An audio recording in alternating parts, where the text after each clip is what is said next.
Ayun ba kay maganda pa yung agaw kay Binyana. O na Binyana. So we went there dito sa Ramos. Nagpunta po kami.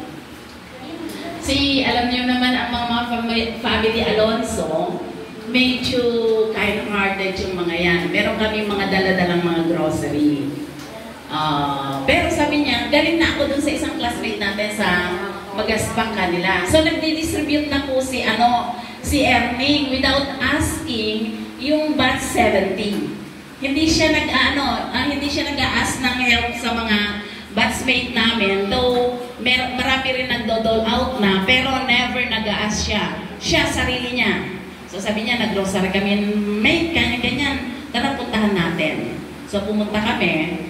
So, nung tao po, it so happened, nandun yung anak na lalaki. So sabi ko gano'n sa kanya, ayan na. Classmate kami ng nanay mo. Nagpakilala kami. Ako si Adela Castillo. So Castillo ang kilala kasi Castillo.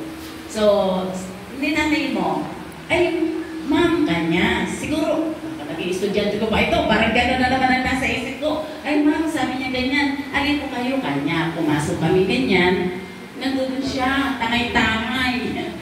Kung sa Pangasinan, ginagawa niya kami, tangay-tangay naman. Sabi niya ganyan. Kilala mo ako? Hindi. Ganyan. Hindi. Ganyan.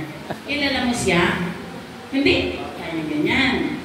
Eto. Hindi. Ganyan. So, ibig sabihin, wala siyang kakilala. Wala. So, sabi ko, ako si Adela Castillo. Matinignan niya ako ulit. Adela Castillo, sabi niya. Oo, Adela Castillo, sabi ko. Naman, hindi siya kumibo. Eto, si Ernesto Alonso. Kilala mo siya. Madi,